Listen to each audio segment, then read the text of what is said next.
being willing to depart from what is ingrained as like the norm and the way things have to be done. Being willing to depart from that, I think, is going to be helpful. Right. Yeah. I think it's going to be helpful for anyone, but it's probably especially going to be helpful for people who explicitly don't fit into that norm. What do we do when we get stuck in a math question? Let's try and approach it from a different angle. Let's try it from a different difficulty level. Let's try it from let's be creative in how we solve this, as opposed to hitting our heads against a wall, just trying, I should know how these numbers work. Hello and welcome to the Making Mathematicians podcast. I'm Zach, and I'm here with my brother Alec and my sister Cass. We're the creators of Making Mathematicians. It's an online course that shows homeschool parents how to learn and teach real math. Now, real math is what mathematicians do. Real math is a creative, self-expressive, open-ended exploration of whatever the imagination can grab a hold of. You learn real math the same way you learn art, science, literature, or history. You can't learn real math from a math curriculum. In this podcast, we're going to be answering your questions about how to learn and teach real math. If you'd like to learn more, check out the complete Making Mathematicians course at makingmathematicians.org. Okay, so our question today is from Joyce, and the question is, does the Making Mathematicians course address Dyscalculia? I had a hard time learning that word. But I think I said it. Okay. I'm just not going to say it. Okay. So, First of all, what is it? let's get on the same page. okay. Dyscalculia is a specific learning disability. It's always compared to dyslexia, right? One, because it kind of sounds the same. But I think dyslexia is the other specific learning disability that people are familiar with, right? Dyslexia is going to impact your ability to do lexical things like reading and writing. Dyscalculia is going to impact your ability to calculate. So people with dyscalculia have a harder time mostly just processing quantities, I think, is the idea. They might have a hard time kind of going through the steps, kind of the algorithmic steps of doing more complicated calculations. Things like that is from what I understand, the basis of what dyscalculia is. We should probably say for friends, we're not experts in this field. We don't know. We're not psychologists. This isn't our area of expertise. But that's what I understand dyscalculia to be. It's, like I said, it's similar to dyslexia. I don't think it's as common as dyslexia. The numbers I've seen estimates kind of as low as like 1 to 3% of the population. I've seen others as high as like 5 to 7%. So it's in that range. Significant. It's still significant. You probably know people with dyscalculia, whether or not they're aware of it, whether or not they've been diagnosed. People with dyscalculia, adults with dyscalculia can be perfectly functional. They can do math, but it'll just be more difficult for them if it's moderate. They'll rely on calculators and stuff a lot more, or they might just need a lot more time to do what seems like really basic arithmetic. Some of us who always felt really stupid at math might have just had No, that's the case. I think it's important to say that not everyone who's labeled as bad at math has dyscalculia, because way more people are labeled as bad at math than that 1 to 7% or whatever. But it is possible that some people who have that label are bad at math, and so quote unquote in scare quotes. So I think it's important that people be aware of that. I don't think I fully appreciated how unfamiliar people are with the fact that this is a thing. I think we can't even say it. Exactly. For the most part, I feel like most people are familiar. Maybe they have false ideas about it, but they're familiar with dyslexia. But I think very few people are familiar with dyscalculia, which is unfortunate. People should be more familiar with it. And if you think your kid has dyscalculia, or if you think you do, or someone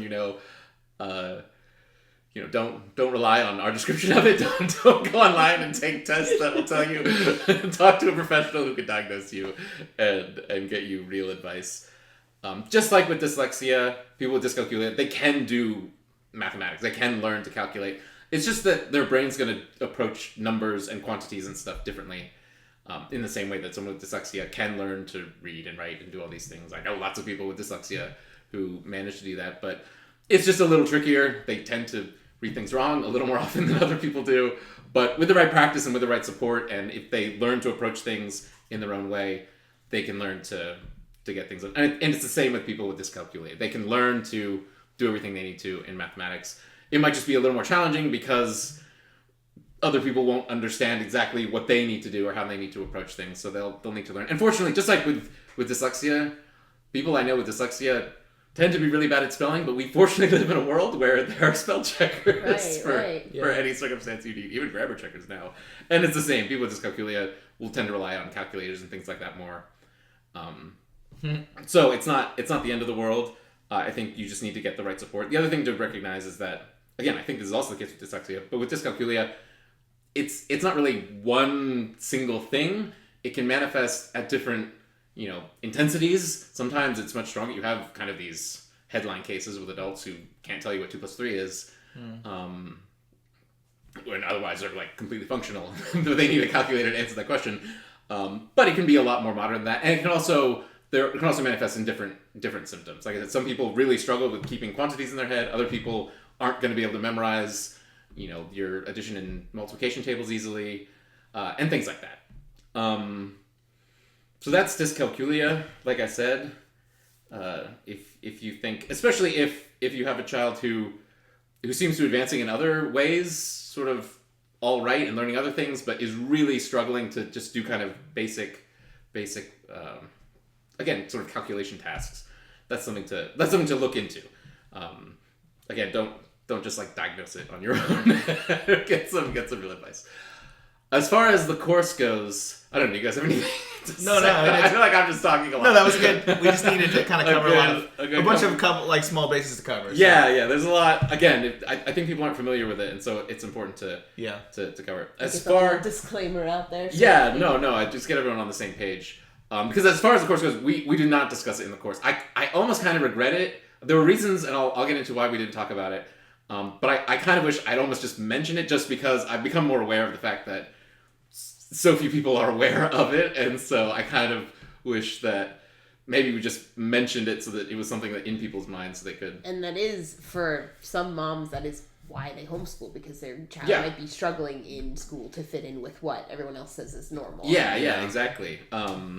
It's the same. I feel like I know a lot of people who grew up who are homeschooled and turned out to be dyslexic, and I think that was probably why they ended up being homeschooled, because their needs weren't being met. It's one of the reasons. Yeah, in public schools.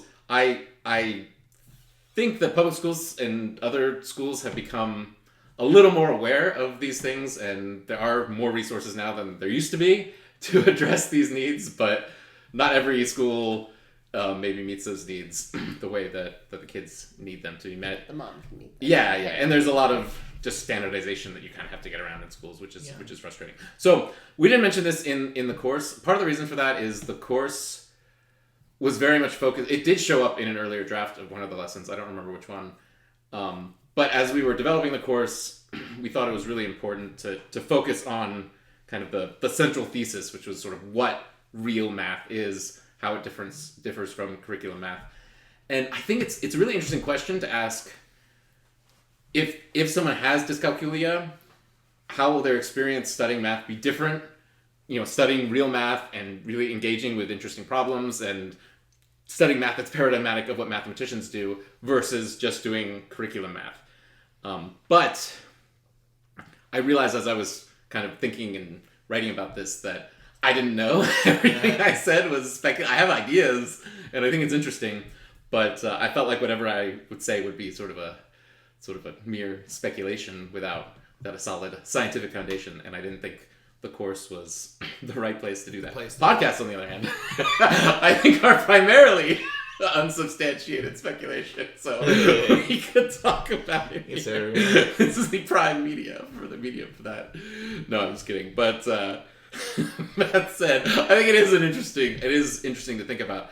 I think it's important to talk about because because maybe there hasn't been a lot of a study in this area. You want to do real math with your child. Maybe they struggle in some of these calculating areas, but that doesn't mean you should force them into the box just because it hasn't been studied. And maybe they can't find anyone who's talking about this just because there's no official study on it. Yeah. Well, I think right off the bat, I think.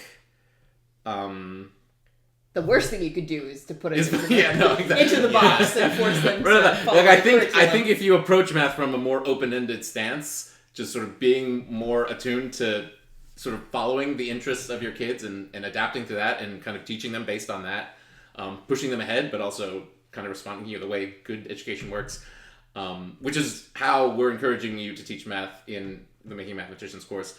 Right off the bat, that should just sort of set you up for more success no matter what. Because like I said, I think the main issue with Dyscalculia is that they have to kind of learn differently. They have to learn sort of in their own way. Yeah. And so I think being open to being willing to depart from what is ingrained as the norm and the way things have to be done, being willing to depart from that, I think is going to be helpful. Right. Yeah. I think it's going to be helpful for anyone, but it's probably especially going to be helpful for people who explicitly don't fit into that norm. And that's one of the major things about curriculum math, or I think in a lot of different subjects in school, is there's very much a track, and you kind of have to follow the track. And so I think most people maybe somewhat struggle with that, or maybe don't always align with the school track. But like you're saying, these are people that might have even more of an issue following that. So kind of freeing them up from that might be a good first step. Yeah, no. So I again, in the realm of speculation, I think it would be helpful if you kind of had more of an open-ended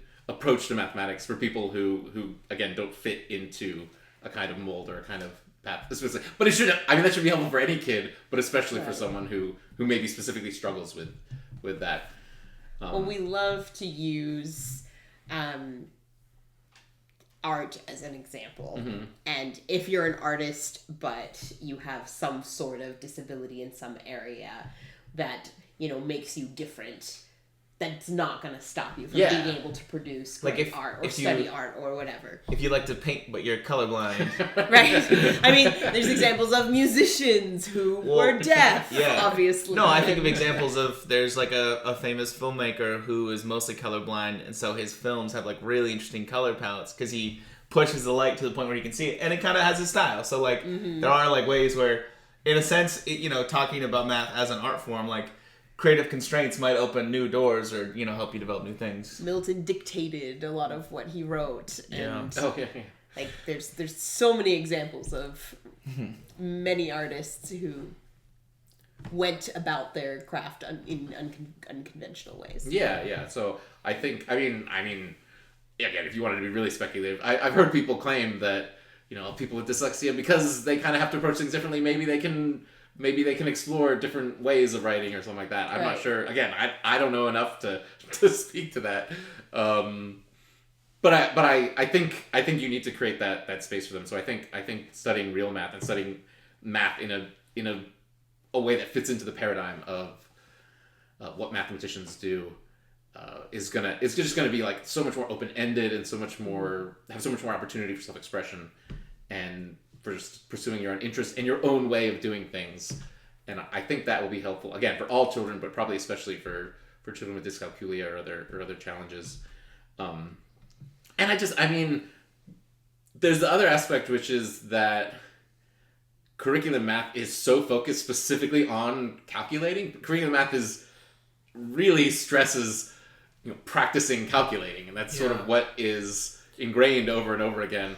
And again, off the top of my head, it just feels like somebody who has a specific challenge with doing calculations would really would really feel frustrated in that kind of that kind of an educational scenario. Kind of right at the beginning of the lesson, you said they might have to use a calculator more, and my thought was oh, there's a solution. Yeah. Right. But I think obviously real mathematicians, they're using computers all the time, they're using calculators all the time. So if you're interested in learning math and you're trying to come up with engaging creative problems, and you have a hard time just doing the arithmetic, I have multiple devices right here that could just help me with that kind of thing. Yeah. And again, every kid with dyscalculia, every person with dyscalculia is gonna be different. Maybe some people won't be as helped by the calculator as other people, but I think for some people it might just be the case that not doing these. Again, thinking about it in terms of someone who's dyslexic, again, sort of bringing that comparison. If you're trying to teach them to enjoy writing, you probably want to focus on writing as a means of self-expression and communicating things that are important and using style and things like that. you're probably not going to want to give them spelling tests every single day. Yeah. And again, that's the case for all children, but some kids might enjoy spelling tests, whereas a dyslexic kid probably is never going to enjoy spelling tests, because that's always going to be really frustrating, and so much more frustrating. It's going to leave them with negative feelings. Yeah. Poor confidence in that area. No, there's a huge, I think a lot break down their desire to be creative. Yeah, I think in addition to just the inconvenience of not being able to calculate as well as other people, I think a lot of the problems that come off of dyscalculia is this kind of anxiety, and I assume that's the same with dyslexia, of not being able to do what other people are telling you should be able to do. And so I think being able to memorize your addition and multiplication tables, that's a useful practical skill to have. Being able to spell is a useful practical skill, but thanks to a lot of modern technology, it's not as critical as it once was. And so I don't think it necessarily needs to be the focus if you can find a way to work around it, or to get it done with enough time or with the right support. And extending that kind of analogy of dyslexia versus dyscalculia, it's like, it's important to specify they're very different syndromes. Yeah, no, I was just saying, there is occasionally people have overlap and people have, especially with specific symptoms, but they're distinct. Yeah, not that they're the same thing, but again, comparing the two as ideas, like, imagine how frustrating it would be if you had a hard time reading, and reading class or English class or whatever was just spelling tests. You know what I mean? And that's kind of what we talk about. Like, math curriculum would be the equivalent of just doing spelling tests all the time and never actually getting to read anything. And so, like, if you taught someone, like, maybe someone with dyslexia could, again, I don't want to overextend the comparison, but, like, maybe they can learn to, like, read by listening to audiobooks, and that might unlock a lot for them. But if you tell them that reading is just spelling tests, they'll hate it and they'll think they suck at it. You know? And that's I don't want to suggest that people with dyscalculia, just doing real math is going to solve all that problem. They're not going to have to worry about it. Like, because I think especially depending on your specific set of symptoms, it might still be really frustrating. You might still have a harder time than other people, and you'll still have to put in the effort to learn how you learn it, and or in the case of a parent, to learn how your kids learn it. So it does present a challenge, and I think it's important to be aware of that and get people the resources and support that they need. But I do think there's potential in kind of focusing on real math rather than this sort of calculation-focused curriculum math. Yeah, and if you're approaching it from the perspective of the same way we approach a math question of, here's a challenge for us to work on, and what do we do when we get stuck in a math question? Let's try and approach it from a different angle. Let's try it from a different difficulty level. Let's try it from let's go all of these different. Let's be creative in how we solve this, as opposed to hitting our heads against a wall, just trying, I should know how these numbers work. Obviously, if we're putting kids through that, they're not going to be comfortable. Whereas even if it is a challenge, even if it's a difficult challenge, it could easily still be enjoyable. They could become a great mathematician regardless, just like there are great artists who have had. So maybe, like, this kind of takes me back to a previous episode we did, where we talked about just someone who, like, wants to do real math but is, like, overwhelmed or was always bad at math. I feel like some of the same advice could be applied. Like, we talked about if you have kind of the baggage of curriculum math and you were always bad at it, maybe start by just reading a book about math. And that way you don't have to solve any problems, you don't have to do any exercises, but just start reading what mathematicians say and see what clicks. Maybe some books will just be like a bunch of jargon and it's not very more interesting, but then, we've been reading more math books recently. You've recommended some to me, and, like, some of them are really gripping narratives and some of them are, like, really engaging, and there's so many different types of math.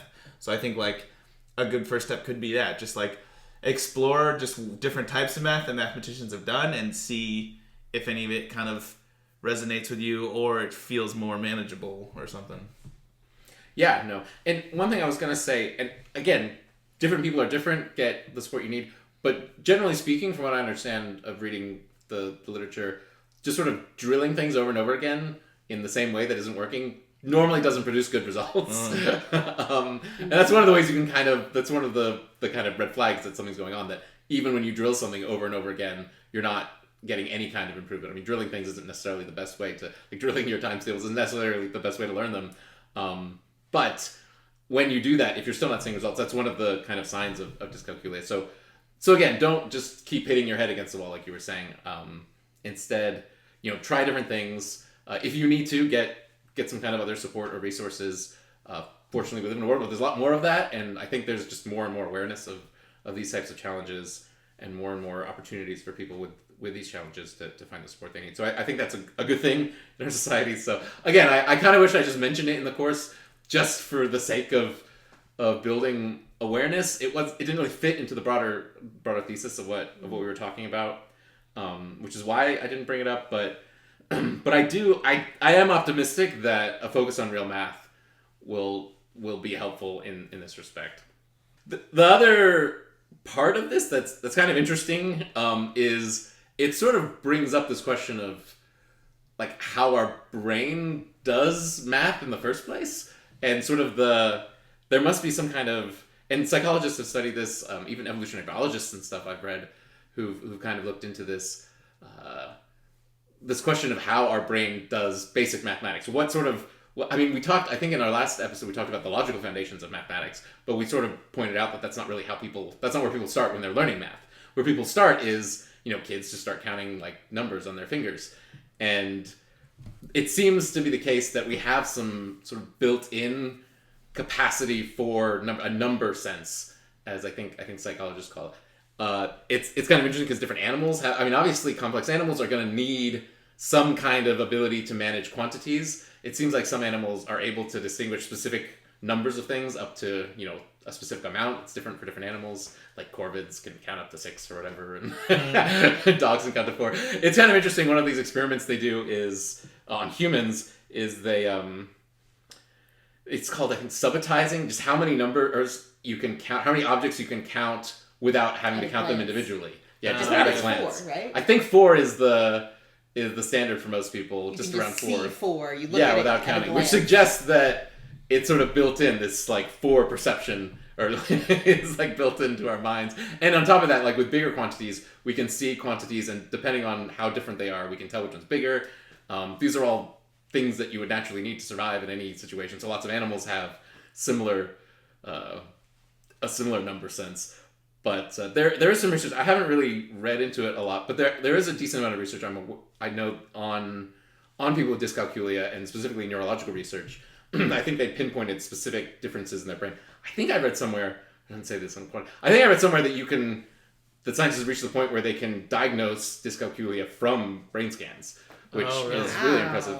Interesting. Which suggests that, you can sort of pinpoint where in the brain certain number sense things, certain quantitative capacities are located, which is, or at least the correlates for those capacities are located.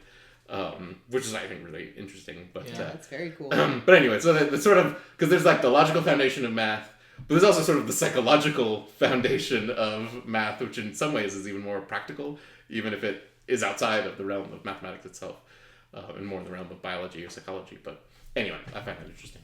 Right. I don't know if you guys. Any more thoughts on dyscalculia? So I was just going to ask, from just a very practical sense, maybe you don't have, I'm going to try to say it, dyscalculia. Yeah. That makes sense. But maybe you're just struggling, or your child is struggling. What might be something that's less in a calculating area? What might be just something they can start with that's maybe to step away from numbers or quantities or making calculations? Yeah. Well, I think, Zach, you were talking about starting with reading books or something like that. I think that books about what, maybe?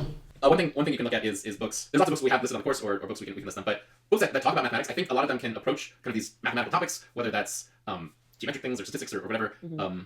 I think as you read them, you can understand kind of the basics without getting into the specific. Now, there are books that require you to get into the specific formulas or whatever, but I think there's plenty out there that you can read and start to understand and see kind of the big picture. And I think that helps you want to understand how you get there, right? I think that kind of unlocks, you realize like, this isn't a series of things I just have to memorize for the sake of it. This is something I can sort of get into in order to build up to these big concepts that I'm reading about in books and stuff like that. And sometimes they're kind of simpler than you would expect, which is, I think, a good thing. You can, with the proper motivation, I think it's a lot easier to learn some things that, if you're trying to build them from the ground up, might be kind of difficult. And of course, once you kind of see how other people do it, then you can start building things from the ground up yourself. But I think a lot of, like we said a minute ago, a lot of people who are labeled as quote unquote bad at math might have the kind of anxiety that causes them to shut down when they're doing mathematics. And it's not that they have any kind of learning disability necessarily. It's just that they've been trained to have this kind of anxiety.